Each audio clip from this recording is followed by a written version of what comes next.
This presentation centers on the concept of culture. What is culture? How do you get culture? So we will start at the beginning.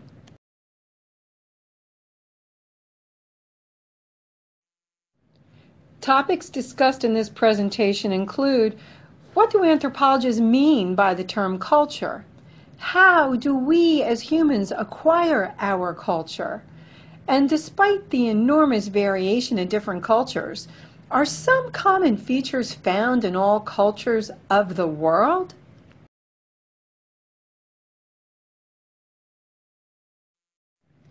Why does this matter? Why does this matter to you as a student studying to become a working professional in Massachusetts? Well, it matters because all of us, we are a cross-cultural population of professionals working with customers, clients, and patients from other countries. English may not be your first language. English may not be the first language spoken in the home for many of these professionals, not to mention the client base that we work with. 20% of the labor force in Massachusetts is immigrant. They work in construction, they work in the healthcare industry, they work in mostly in the service sector. Another impact of why culture matters is information and health literacy are impacted by education, language, and cultural beliefs. For you, the students in this classroom, most of the languages spoken other than English would include Spanish and Portuguese.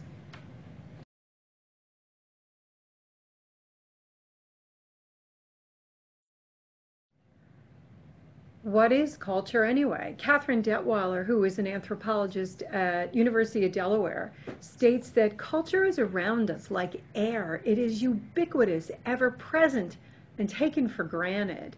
It is everything we have, think, do, and say. Cultures learn behavior and must be shared by members of the group in order for that behavior to be cultural.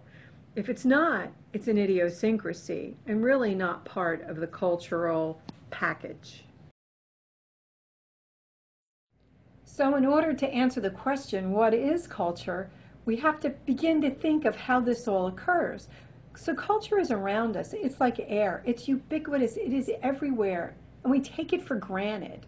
It is this automatic behavior that those inside the culture know and those outside of the culture do not know. Culture includes everything we have, material culture, everything we think, everything we do, and everything we say. Cultures learn behavior and must be shared by members of the group for it to be cultural. If it's not, then it's an idiosyncrasy and it's not considered cultural behavior.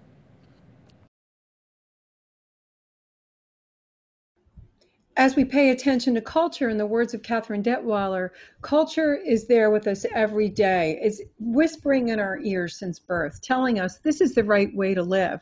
For instance, we carve pumpkins and allow children to knock on doors, on strangers' doors, and gather candy for Halloween. All right, that's one. We drive on the right side of the road. Just imagine how disorienting it would be if you were driving on the left. We bathe frequently, and the idea to smell a man's scent is not an American value, but is oftentimes a Middle Eastern or African value in terms of business negotiations. We stand patiently in line while waiting for a bus, and could you ever imagine climbing through a window of a bus to get to a seat? Other things we do that are culturally defined are things such as we allow teenagers to spend time together unsupervised, unheard of in some other parts of the world. When we go into a restaurant, we expect prompt service. We're not there for the evening. Lunch is around noon, dinner's around 6, and what happens when that cultural norm is changed?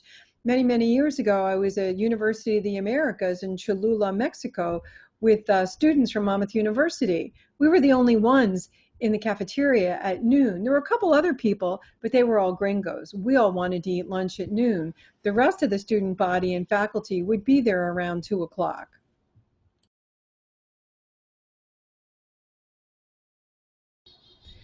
This image is just a schematic, a diagram to show you the interconnectedness to the parts of culture. You have education and you're enculturated into your environment, not just in your family unit, but in the education system you attend.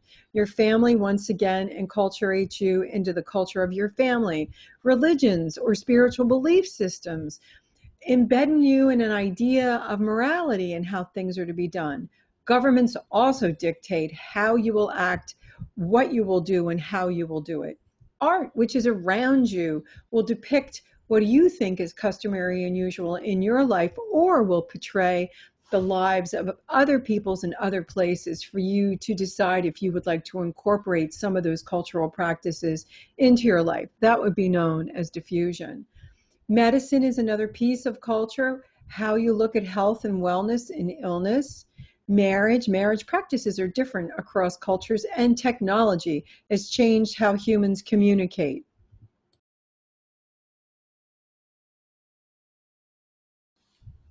This slide has a depiction of symbols. So now a symbol is something that gives the mind, it's an instant response. It allows the mind to symbolize a fundamental important aspect of culture. For instance, with the Hamsa at the top, it prevents the evil eye from coming at you. So it is a form of protection. So here on the slide, I have two forms of protection. Symbols help people identify, sort, classify ideas and behaviors immediately. If you see a symbol such as the flag, you know what it represents. A Nazi swastika, it should give you a sense of revulsion because you know of the hatred that it represents. So our two forms or our two symbols for protection include the Hamsa at the top and then the St. Michael's Catholic medal, which is a protection for those who have a very dangerous job, and St. Michael was the patron saint of those people going into battle.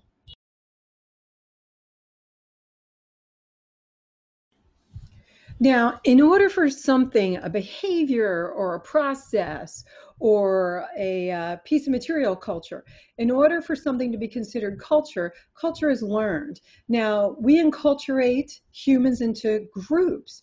Two forms of human groups are here on this slide.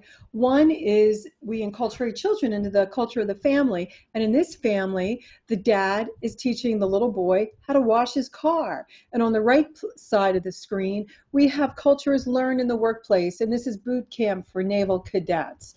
So two completely different forms of acculturation, but acculturation into two different types of human groups.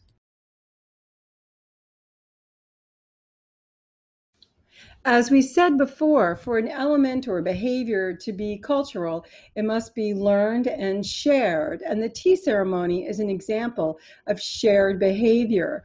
The people attending a tea ceremony, each person has an individual role at the tea ceremony. And if you're part of that culture, you know what your role is. So for a cultural practice to have a meaning, it has to be shared by members of society. Uh, by sharing culture, this helps predict how others will behave.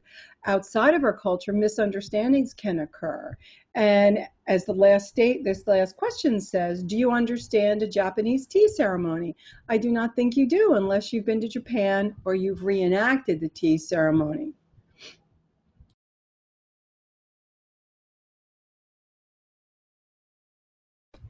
Oh, we are back to enculturation. This is Louis, Indiana. We are at the McAllen Medical Center Heart Institute. This is in Texas on the border. So, for instance, a male child born in Texas, what are some of the typical behaviors that just about all the other male children will participate in?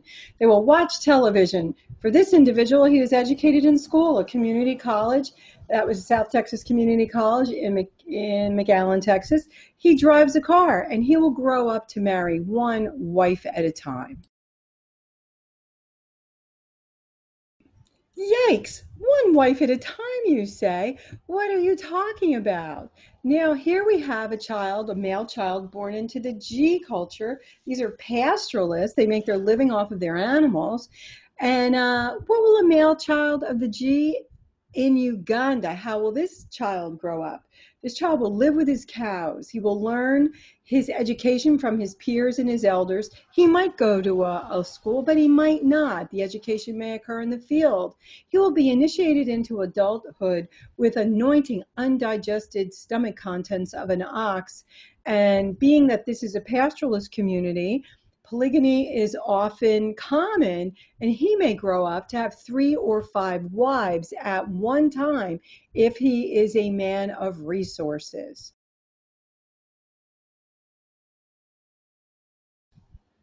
Another aspect of cultural understanding or misunderstandings occurs with culture shock. And the classic definition of culture shock is a psychological disorientation. First, you think it's awesome. Later, you think it's awful. Then there's an adjustment period. There's an adaptation period where you begin to adjust to your environment and you've accepted a lot that you don't understand or you do not like. And you begin to adapt and thrive in the environment. The question says, have you experienced culture shock? Many of you have, probably at one time in your life or another. And it could happen perhaps at a job, at a school, in a dorm, in the military. I have the opposite feeling with culture shock. I've got the different type where you walk into a situation and you hate it. You absolutely hate it. And the psychological disorientation is, how did I land here? So at first it was awful. Then I had an adjustment period. Then I began to adapt. And then it wasn't so bad. And I realized I could find the good in any situation given enough time.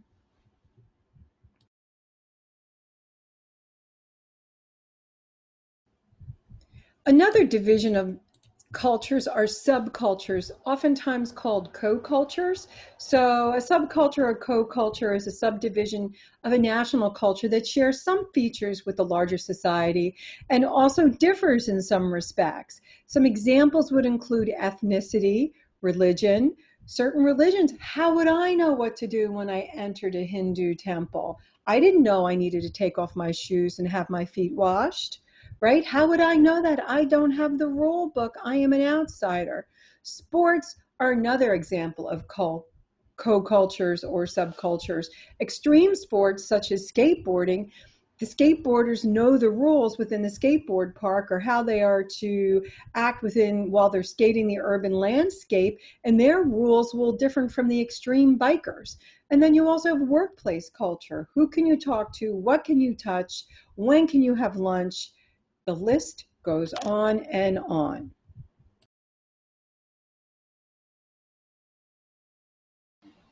It's important for all of us to just understand culture, to be accepting of other people around you who are not identical to you. We live in a pluralistic society, and a pluralistic society is composed of different groups, a number of different cultures and subcultures. But always remember, there's an intersectionality. There's a place where ideas, our thoughts, our values, how we eat, how we work, what we do with our day, has some sensibility to it, and it crosses over. So that intersectionality is a way of thinking about identity and its relationships to power. Also, other issues related to power within these pluralistic societies, within the subcultures. In addition, we have socioeconomic status, which is dictated by income and education. You have your ethnicity. Where on the social hierarchy does your ethnic group land in the place where you live? It does differ. Your gender, are you male or female, or are you transgender? And your age. Age sets will also dictate how much power you have in the formal power structure or economy.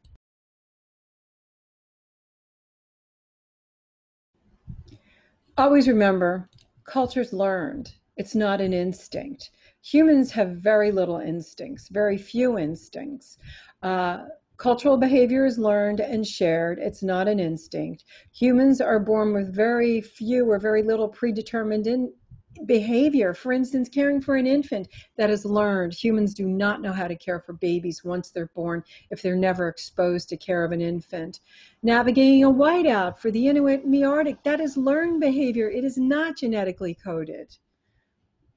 Oftentimes in our everyday conversation, we'll say someone has an instinct. And what that really means in a popular expression is that they've had repetitive learned behavior and now that behavior is automatic.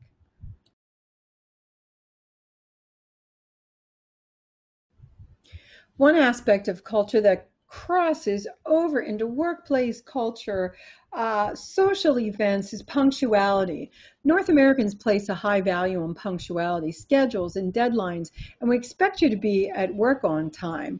Believe it or not, when I worked in South Texas, one of the main complaints of the big factories that were in the area was the fact that many of our graduates had a terrible time with punctuality. And many of these students or new grads did lose their jobs because they could not or did not place a value on being on time.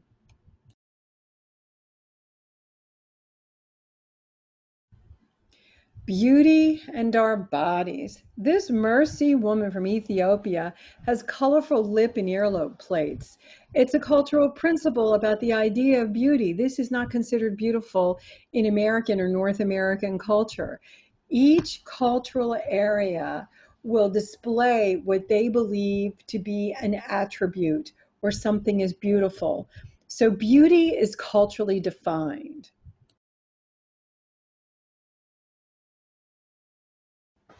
Now, cultures do change. They evolve over time, and that process is known as culture change. And there are two different ways this can occur.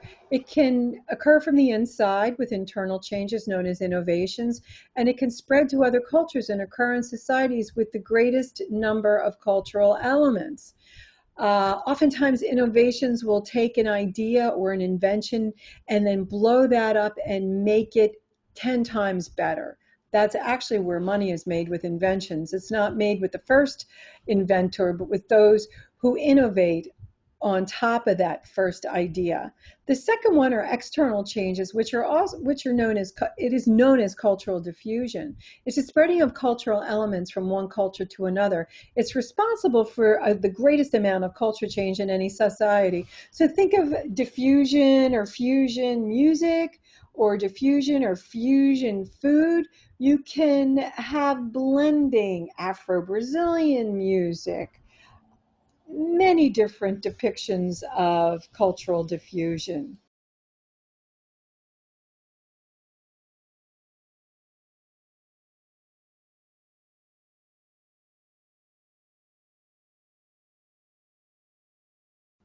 Cultural universals, my favorite area of anthropology. Cultural universals, this area of study is what pulled me into anthropology and I could not leave.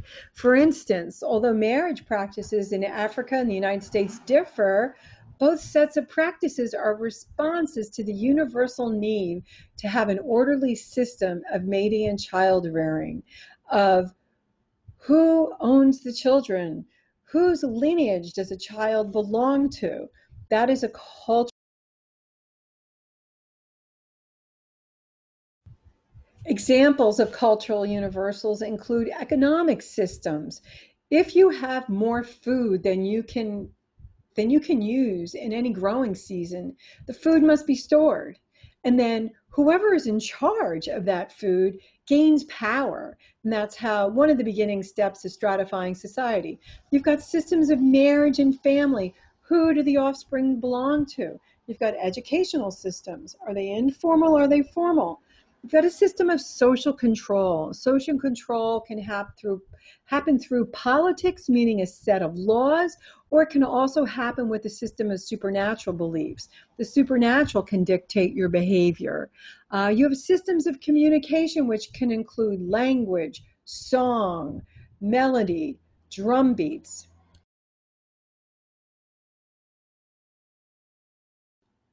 The next few slides go over Murdoch's cultural universals.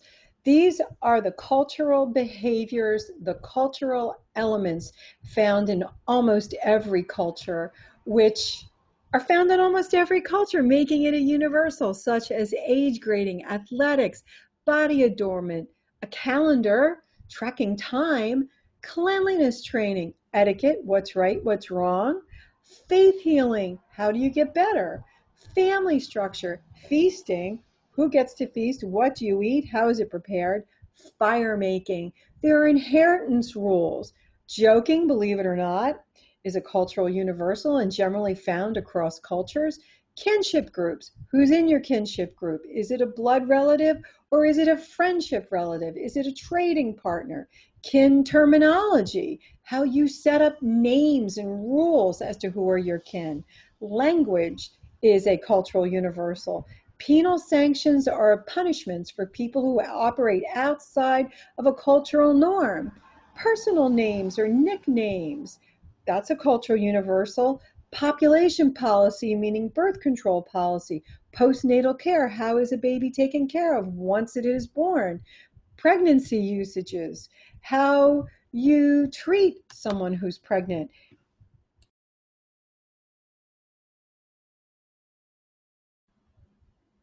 Murdoch's cultural universals continue with community organization. How does the community meet a community need? Cooking. Who cooks? Parts of Africa, men never cook. Cooperative labor. If you need something built or some other monumental project, you need cooperative labor. Cosmology. How do you explain the sun, moon, and stars and your spiritual belief system? Folklore, the ability to tell a story, the ability to transmit cultural knowledge through storytelling. Food taboos. Why do you eat this food and not another? Funeral rites. What do you do with the dead when they're gone? What types of ceremonies do you have? Games. Games are found in every culture. Laws, whether formal or informal, are also in every culture. Luck, this idea of luck, that it's happenstance that good things can happen to you. Magic helps explain the unexplainable. Marriage, we already went over. Property rights. In your culture, do you own anything? And if you do own things, who owns them?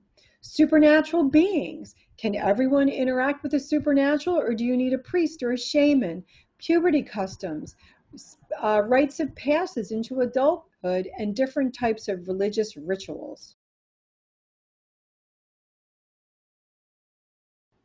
What? I'm not done yet? Murdoch continues with cosmology. Who believes in the supernatural? Courtship? How does a male and a female get together?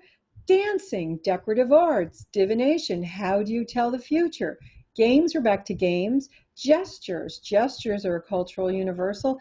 Giving. Is it appropriate to give a gift? How do you give a gift and how do you give a gift back? Government. Greetings. Marriage. Meal times. Medicine, healing rituals, modesty, what do you cover, what don't you cover? Believe it or not, in Yanomami society, a man is not dressed until he has on his penis string, which holds everything up. Mourning rituals, what do you do when someone dies? Religious rituals, residence rules, where do you get married when a couple is together? Sexual restrictions, when is sex off limits? Soul concepts, is there a belief in the afterlife? Status differentiation, who has the power in the group? No, I'm not done. Division of labor, dream interpretation. What did that dream mean? A spirit or a system of education, ethics, what's right and what's wrong, ethnobotany, how do you use the plants in your environment, hairstyles, what does the hairstyle mean? How do you put your hair together? Hospitality, do you greet neighbors or new people into your home, into your community? Housing, how is it structured? How is it built? Where is it built? Hygiene, how you clean or not clean. Incest taboos, who is off limits for sex. Music is one of the oldest cultural universals. Mythology is your belief in the spirit world. Numbers or numerals, how you count. Obstetrics, how pregnant women are treated and how they're cured and healed.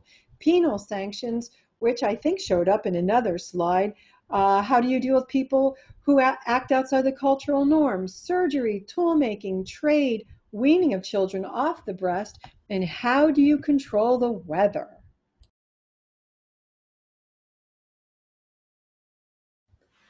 Now, all of those cultural universals that we just briefly flew over are aspects of culture, and each aspect can either be adaptive or maladaptive. Culture is the way in which we survive. For instance, the Inuit in the Arctic put on fur, they managed to evolve technology that allowed them to put on hides, fur skins to stay warm and to build houses out of ice to keep warm in the longest of months. They also, their body shape, which tends to be short and squat, and they carry their adipose tissue around their core, those were biological adaptations that took thousands of years to evolve. But the cultural adaptation was quick, relatively quick and fast. They knew to hunt seals to make clothing out of the seal skins. So the adaptive nature of culture allows people are now able to live in uninhabitable regions of the world, such as deserts, the Arctic, under the sea, and in outer space. But sometimes features of culture can be maladaptive. Such automobiles were a great cultural adaptation for transportation, but they put out pollutants that destroy the air and make people sick.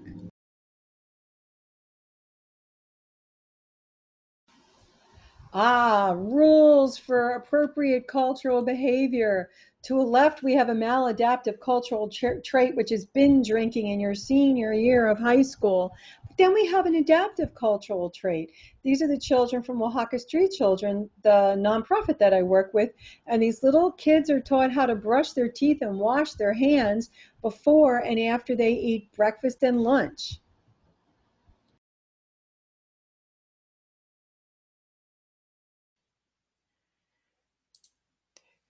Culture is whispering in our ear since birth, telling us this is the right way to live. Examples of our American mother culture include carving pumpkins and allowing children to knock on the doors of strangers to gather candy for Halloween. We drive on the right side of the road as opposed to the left. We bathe frequently, and the idea to smell a man's scent is not an American value. That is a value that is often found in cultures that use very little water, where water is a scarce resource. We stand patiently in line while waiting for the bus, and who would ever climb through a window for a seat on that bus? There are many cultures where people appear to be standing on line. I saw this in Costa Rica many years ago, and the bus shows up and then it's a free-for-all getting in the door. We allow teenagers to spend time together unsupervised, and this is unheard of in many other cultures. When we go in a restaurant, we expect prompt service. Other cultures, maybe not. You're there to enjoy the time. We have lunch around noon and dinner around 6, and what happens when those norms are changed? I was at University of the Americas in Cholula, about 10 years ago with students from Monmouth University, and the only people in the cafeteria at noon were the gringos. The rest of the college community or the university community shows up around 2 o'clock for their main meal of the day. And what happens when dinner's at 10 o'clock, as it is in Spain or in many parts of Europe? I am fast asleep long before 10 o'clock, let alone having dinner at that time.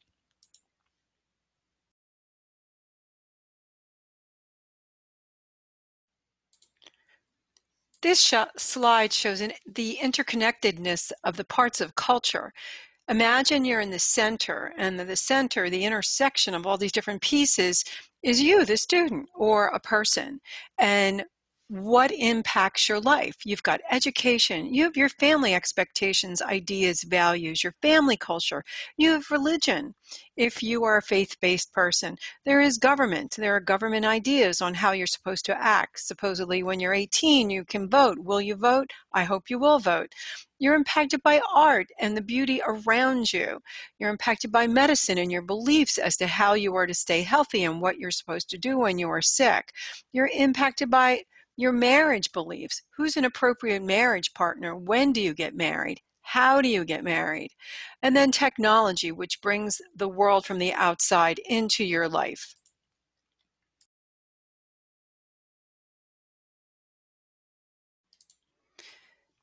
Symbols. The ability to symbolize something is the most fundamental aspect of culture. A symbol helps people identify, sort, classify ideas and behaviors. On this slide, we have two pictures of symbols that represent different things to different people. On the top, we have a hamsa, which is a protective hand found in Middle Eastern cultures and in Jewish culture. And the eye is to protect you and to avert the gaze of the evil eye if it comes towards you. And on the bottom, we have the symbol of a medal of Saint Michael. And Saint Michael is the archangel of protection in the Catholic faith.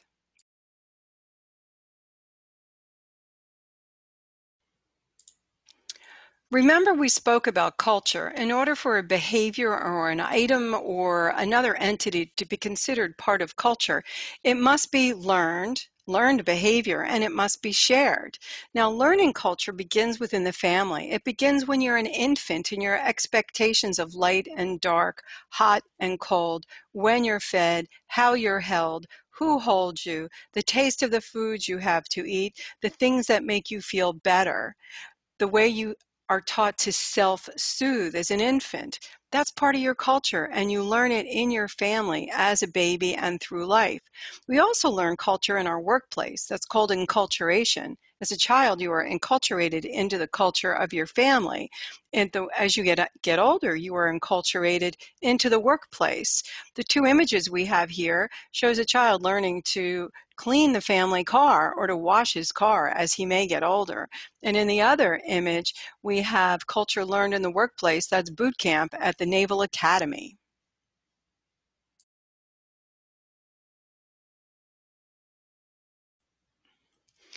We talked about culture being part of the sharing process across a group of people. So it's a cultural practice if it is meaning, which is shared by most people in that society. And sharing culture predicts how other people will behave toward you in a certain circumstance. Outside of our culture, misunderstandings occur because we do not understand the cultural meaning of these behaviors. For instance, do you understand a Japanese tea ceremony? On the top image, we have a modern day tea ceremony, and on the bottom image, we have a historic image of women having a tea ceremony. These are stylized events that have a tremendous amount of cultural meaning who sits where, who is served first, who creates the tea, who serves the tea, who drinks first. Each item, each practice, each behavior in that situation has a specific cultural meaning that a person from the outside may not understand.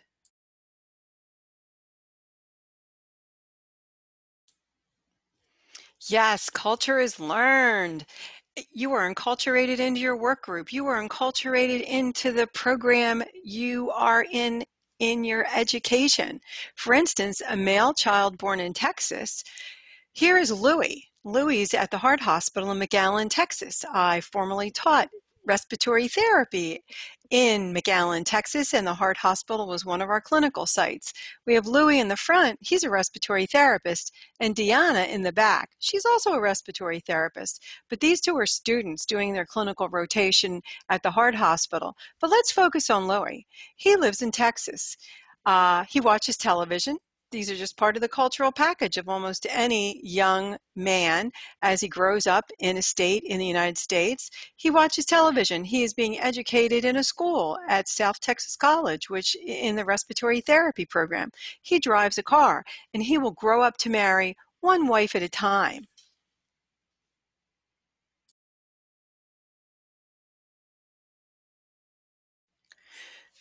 But then we have a male child born into the G culture of Uganda. This is a pastoralist community where people make their living off of their animals. Their social status, their livelihood is all wrapped around in the cattle culture. A male child born among the G of Uganda lives with cows. He learns from peers and elders. He may or may not go to a formal school. There is initiation into adulthood with an anointing of undigested stomach contents of an ox. We have initiations such as this as a bar mitzvah, a confirmation, or different religious initiations into a religious community, and he will grow up to have 3 to 4 wives at one time. This is known as polygamy.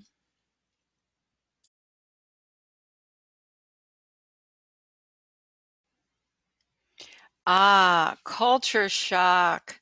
Now, what if you were an anthropologist, sociologist, or foreign aid worker going to live among the G, or in a refugee camp, or anywhere where the culture is profoundly different than what you know? You may suffer from culture shock. It's known as a psychological disorientation. Many of you, if you had gone away to university or college prior to coming to Bristol Community College, may have suffered from a form of culture shock when you first went to go live in a dorm or in an apartment with your peers. Culture shock is known as a psychological disorientation. Oftentimes, it can feel great, later awful. Then there's a period of adjustment. Then there's adaptation. And then you begin to adapt to your environment and function effectively. Have you experienced culture shock? Another form of culture shock, which I've experienced, is it is a psychological disorientation, and it's not great at first. At first, for me, sometimes it's awful, but then I adjust, and then I adapt, and then I actually like what I'm doing. So for me, I have a belief that culture shock can go either way. But for many students, you end up in another culture because your introduction to that culture, you thought this would be a fantastic experience. That's why at first it seems wonderful, and then later on, not so wonderful.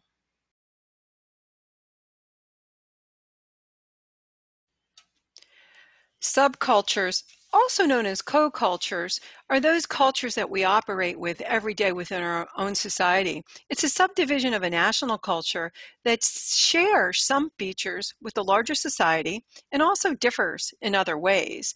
For instance, ethnicity. Well, you may be an American, but on holidays, you practice or celebrate a holiday the way that your ethnicity practices. Religion, same thing. You're an American, yet your faith-based religious beliefs will have you practicing some ceremonies and observing certain religious holidays that other people might not. Then there's sports-based culture. Football players, baseball players, they have a language that to the observer who's not a close observer will not understand. We don't understand hand signals and the different calls. Then there's skateboard or extreme sports culture, which has its own set of inside rules as to who skates first, who does what last, not to mention workplace culture. That takes a while to become accustomed to. Who do you talk to? Who do you stay away from? Which customers do you approach first? Which customers do you take care of all the time? You would not know that walking into the door on your first day. All of these different subcultures, often known as co-cultures, all have an unwritten set of rules that only the people from within the culture understand. For instance, when I taught at Monmouth University, we had a graduate student from India, and she took us to an Indian temple. I had no idea I would have to take off my shoes, wash my feet, buy some offerings to the gods and goddesses, and then go forward with darshana into the temple. It was very interesting. I did not know the culture. I did not know how to act, and it gave me an insider's view, just a short glimpse into life or the ceremonies inside an Indian temple.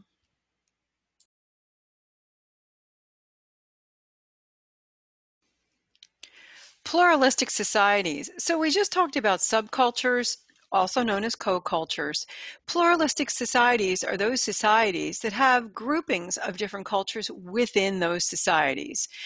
There is an intersectionality, an analytic sensibility, a way of thinking about identity and its relationship to power within these pluralistic societies. The power that a co-culture may have within a society is multi-layered. We're all Americans, but within that grouping, we are categoried out within socioeconomic status, which is dictated by income and education, ethnicity, where you come from, what language you speak, the country of origin, the your ethnic origins. You can be judged based on your ethnic origins. We don't have race in there, but it is true. People in the United States are judged based on their race that they were born into. Gender, male, female, or other, and your age. There are age categories. We know there's much ageism in the United States, meaning you reach a certain age in the workplace and certain positions are no longer available to you, or you may be too young. Maybe you just graduated from college or university and certain positions are not available to you because people think you are too young. So it is very possible in the United States to be considered too old or too young for certain job categories.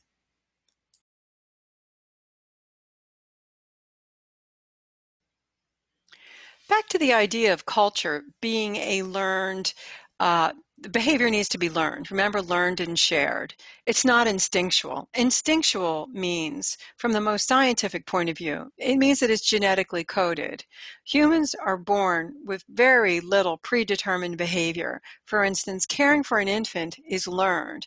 Animals can care for a newborn baby animal. They know what to do. Humans do not. We pattern how we care for our newborns based on the women around us caring for newborns. The idea of navigating a whiteout, say you're an Inuit in the Arctic, and the idea of navigating a whiteout either on the back of a snowmobile or a dog sled, that's learned behavior. That's not instinctual. It looks instinctual. It's extreme learned behavior patterned over time.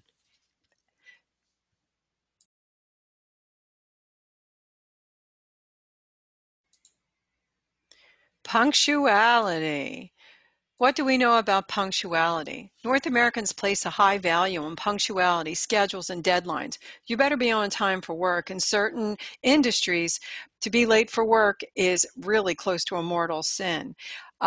We show up usually at events on or about the time that these events are scheduled. An interesting phenomenon that happens in the hospital with many of the nurses and people I work with of Latino or Filipino descent is they'll send an invitation out, let's just say for a bridal shower, and the invitation will say 7 o'clock. Finally, the American girls know finally to ask, okay, what is it in North American time? Or excuse me, Filipino time. Because North American time, we will come by at 7 o'clock. But Filipino time is don't you dare come by until 8 o'clock. But how would we know? It's not written on the invitation. It is assumed that everyone knows Filipino or Latino time. You don't come at the time that is posted on the invitation. Punctuality. I have a small little vignette about my students when I'm with them in the clinical sites at the hospital. And I always say, what does Professor Kathy say about punctuality in the hospital? And my mantra is, it's never a sin to be early. At least that's the idea from North American time.